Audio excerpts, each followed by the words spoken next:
Hello and welcome back to Peatmom Zoo episode 2. And today we're building a habitat for the Kirk's Dik-dik, the helmeted Guineafowl and the aardvark. And we are building a entrance for our Victorian zoo. We need people to pay, you know. So, Peatmom Zoo is all about a Victorian zoo that needs to modernize, make suitable habitats for nowadays, not just for how it used to be for the animals. Which means we have some very interesting challenges with listed buildings and working around that. So, if you like that, please leave a like on the video and maybe consider a subscription. And now we're gonna start with Peatmom Zoo.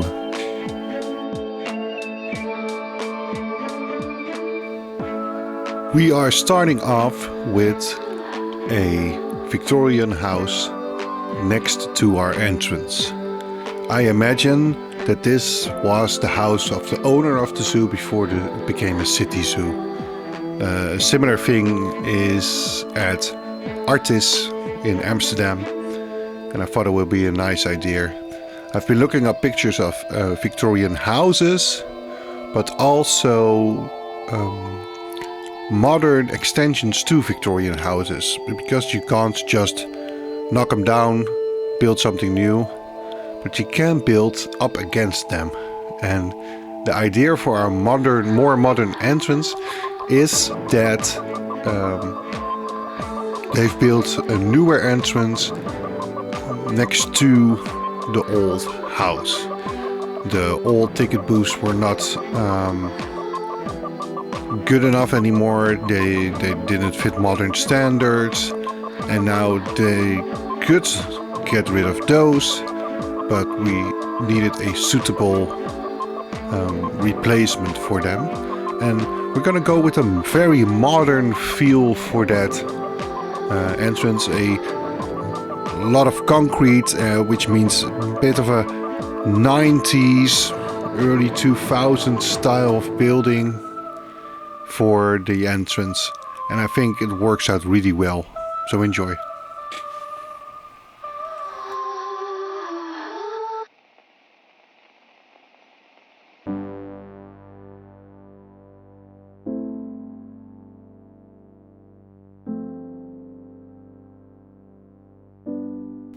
And like I said in the last episode, I'm trying to make a more realistic zoo by actually having the windows and the doors embedded in the walls like we normally do in real life, instead of just hanging everything on the wall like you do in Planet Coaster and Planet Zoo. So this is what that is starting to look like. This is the first floor of our Victorian mansion, house, whatever you want to call it. And yeah, I'm very happy with how it turned out. So watch as the modern extension gets added to it, because it makes for a different feel. And also, I imagine this in modern ages wouldn't be a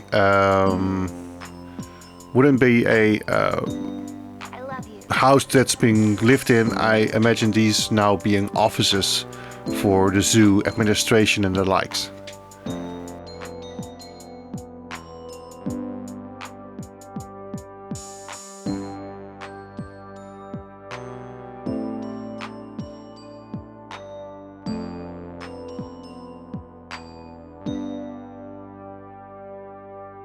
I love you.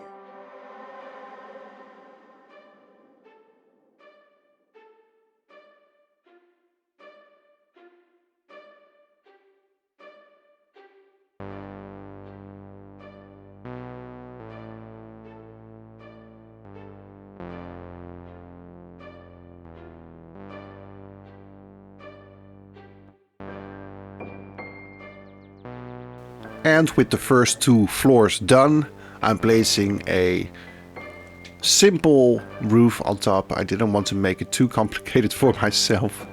And that eventually is the building finished.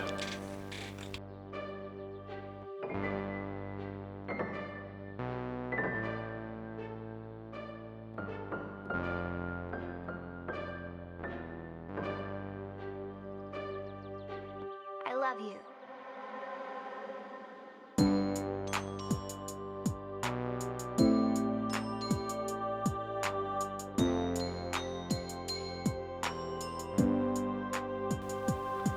Now over to our modern extension, and as you can see, I'm using the plaster pieces to simulate concrete. I kind of like them more than the concrete pieces themselves. And what I'm trying to do is get this nice round shape, bit of an irregular shape for the entrance, just to emphasize that modern feeling. You know, we're using modern materials like concrete and glass, and now I also wanted it to be like this rounded shape. It also stands out from the Victorian style. It's a real juxtaposition, and I think that's the fun that this zoo is going to have, like this whole juxtaposition of getting that zoo into the modern times, and our architecture is gonna emphasize that a lot. And that's basically what I'm doing here with the entrance as well. Artis Zoo has a more modern entrance nowadays. It's not this design, but I'm stealing that idea that, yeah, a more modern entrance is needed.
Getting the pathing to work was a little bit of a problem, but that's, you know, that's Planet Coast, Planet Zoo for you. Using information stands as our ticket offices, and just filling everything up now. To the backside of this build is going to be a room for backstaging.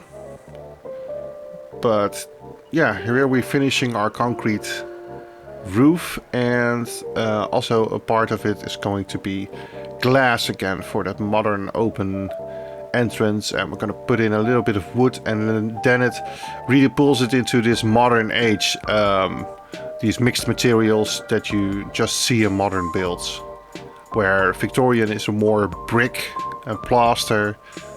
Here you see more prefab materials like wood, like glass, and like concrete.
With the wooden cladding in, we are almost finished. The only thing we need is putting the name on the front of our modern ticket office. Peatmom Zoo has now officially being named. There's going to be more decorations in a later stage because I have plans for this zoo, but I need to see how the zoo pans out. Now it's time to do more pathing, which is always a disaster in this game. Now I'm trying to work with the pathing we get in the zoo because I have plans that I don't want to use path covers everywhere. Sometimes the ground in Planet Zoo is a bit fiddly and not as flat as it should be, and I don't want to fight the game and trying to get it everything straight and perfect. I just want to build. I just want to have some fun. So this is what we're doing. Now, it's time for the two habitats of this episode. The Kirk's Dik-dik and the Guineafowl habitat. And they're going to be very similar habitats. And these are habitats that already have been built in the Victorian times. Maybe a little bit later, because I'm using a little bit of concrete here. But again, I wanted the combination of maybe the Tecton group getting involved in the 80s, or in the 60s, and also getting some more shapes and sizes in here. Suggestion of Art Nouveau, Art Deco types of builds, like rounded shapes, but also the thick lacquer wood that they used to use but nowadays won't use. So there's a bit of a I'm a bit trying to mix all those styles up.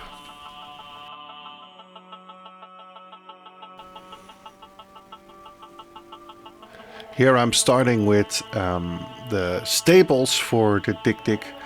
They're not in-game using it as stables, but I at least want a suggestion that we can get those two little very cute Dik-diks, and very nicely made, by the way, in the new DLC. Dik-diks, they have some sort of way to get them inside. I'm using concrete again, this time keeping it very grey. And combining it with lacquered wood. It reminded me a little bit of the lighthouse in Blijdorp. That's kind of what I want. I wanted, again, a round shape made with concrete, which is something they liked to show off when concrete was a new thing. And I'm also building backstaging here. Instead of building backstaging in one episode like I did in the last series... if you want to watch that series, the whole playlist is on YouTube, and Hillthorn Zoo has become a very nice zoo, and it's my first zoo series, so maybe check it out. I'm now building the backstage, at least, with all the habitats I'm building, and again trying to make a little Victorian shed, maintenance building, whatever you want to call it, on the corner of the square where the entrance and the mansion are. So again, trying to get those Victorian vibes back in.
Here you can see the front of the stables for the Dik-dik. Again, that concrete with a rounded edge to make it look modern for the 80s, the 70s, the 60s.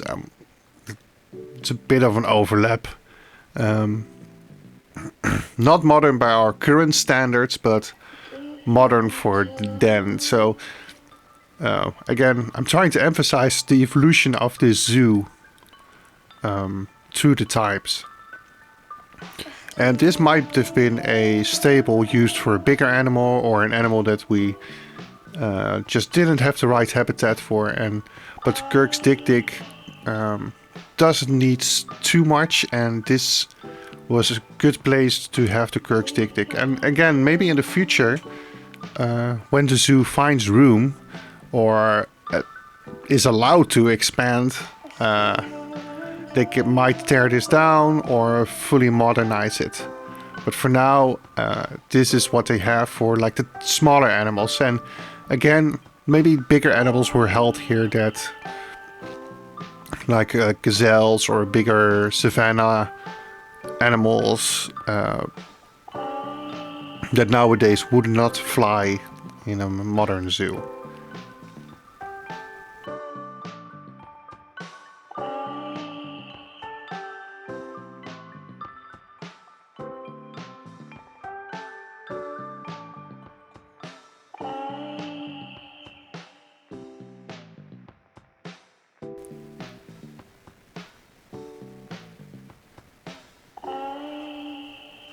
And here's the rough shape of the habitat done.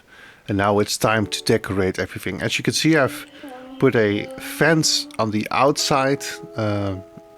This classic fencing works amazing like old fencing, which is basically what it needs to be. And we're slowly bringing in the trees. Also getting the zoo to fit together instead of being a bunch of loose buildings. It now starts to come alive, and that's really what I'm happy about. And here I'm just building the whole backstaging and getting a feel for everything and how it looks like. Looks a bit unkempt, and I kind of did that on purpose.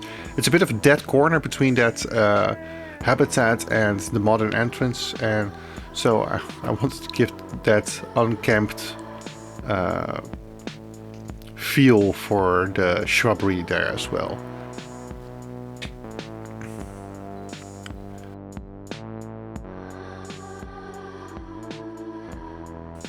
And here I'm starting to build all the final little pieces for our Dik-diks. Nice lean-to. Something in the modern habitat that we wouldn't probably see, but again, this is an older habitat, and I think that really fits this 60s, 70s, 80s vibe that we want to have here. So this is one of the older habitats, like the penguin habitat, and it's just slowly decorating for the Dik-diks. They don't need a lot. If you want an easy animal, I think for like franchise or something, it might be a good animal to start with, because they don't need a lot of shrubbery, they don't need a lot of things, so they're probably quite cheap to build for. And as you could see, there's another habitat going next to this habitat, and it's going to be kind of a copy of the Dik-dik habitat. And this is of course for a helmeted Guineafowl and aardvark who can live together, which is amazing.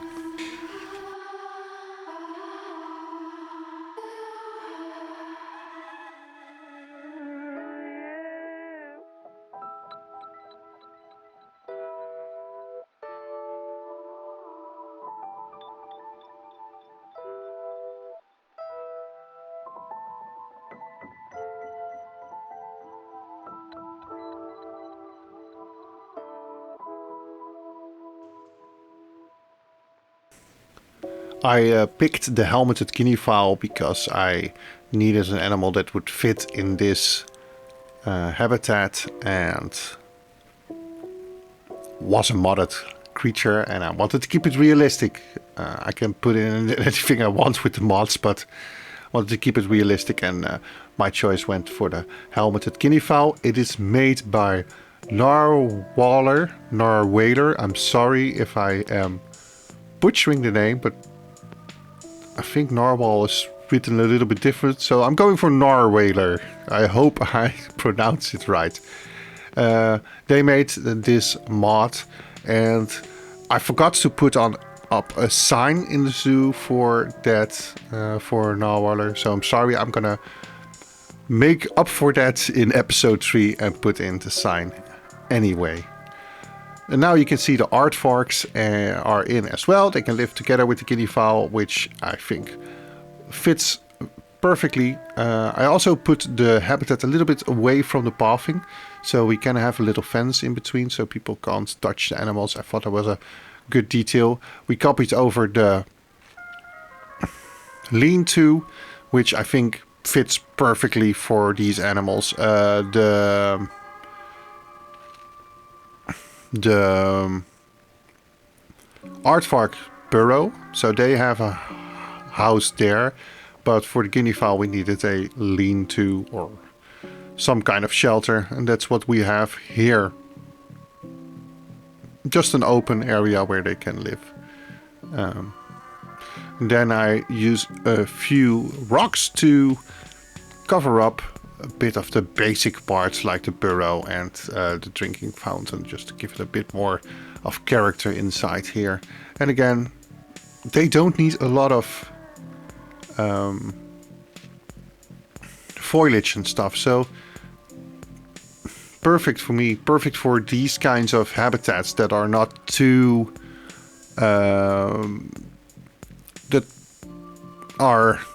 luxurious, are simple. I think this is a perfect fit, and you can see the animals quite well. So here I'm putting in the fencing to get people out of the reach of the animals, and also this gives the zoo a bit more of a life to it.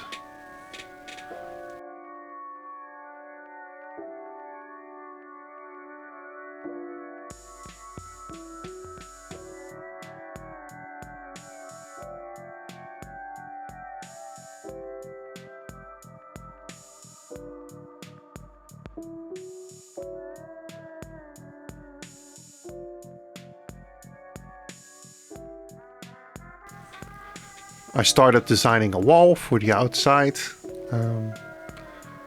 for the Victorian vibe, and I think this one fits really well. It has some shape to it. It's not a boring flat wall, which is something I try to avoid. And I get some backstaging in there, which I'm really happy about. You can actually see the backstaging from the zoo, and I think that's fine. I think that's fine for a zoo like this, where Hilforn Zoo was a modern zoo that tried to hide the backstaging, make it as natural as possible. This zoo has all kinds of areas where you can just see the backstaging, because they didn't think of that when it was Victorian times, or maybe even in the 70s or the 60s. And then she said, "But hell, I never knew how to play guitar."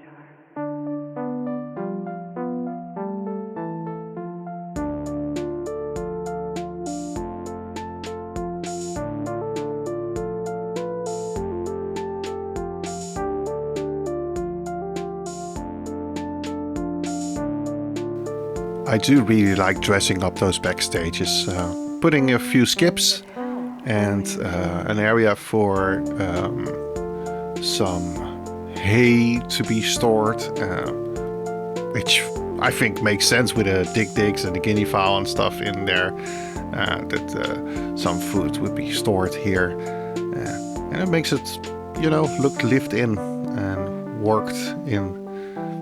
I put in a more older barrow there, I don't know, to represent the older style of this zoo. Now we're finishing up the entrance, and I wanted to get that classic fence piece in here to give you that feeling that even though it's a modern building at the end, the old zoo used to have its entrance here. And yeah, trying to force people through the gate by putting in the barriers, which I think looks good. And to link up the zoo a little bit more, I took out the pillars of the penguin habitat and used them also in the front. So the whole zoo is now a bit combined. And last but not least, I said in the last episode that people can hand me some blueprints and I will put them in as background for the zoo.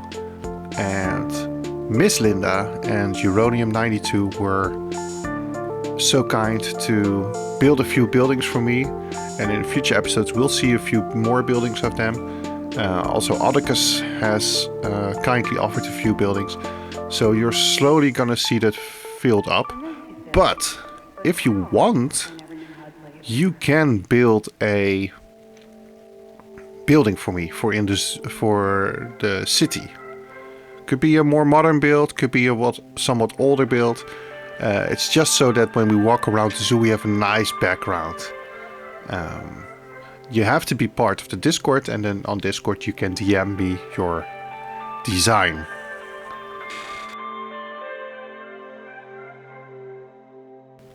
And as you can see here, I am putting up signs on the outside of the buildings, so we know who has made them. But there it is. That's our episode for today. Peatmom Zoo episode 2. If you liked the episode, please leave a like on the video. I think the zoo is now starting to get really, really good. It's getting a face, it's getting a story. And the next episode is gonna be a big, big build. It's gonna be an aquarium. And I've been really looking forward to building an aquarium. We're gonna put in a lot of mods. It's gonna be a big building. Again, I've designed a story for it. So I would very much advise you to watch out for the next story, because Peatmom Zoo is going big and it's going to be cool. But for now, I hope you have a great week until the next episode. And for now, I'm gonna say bye-bye. Bye-bye.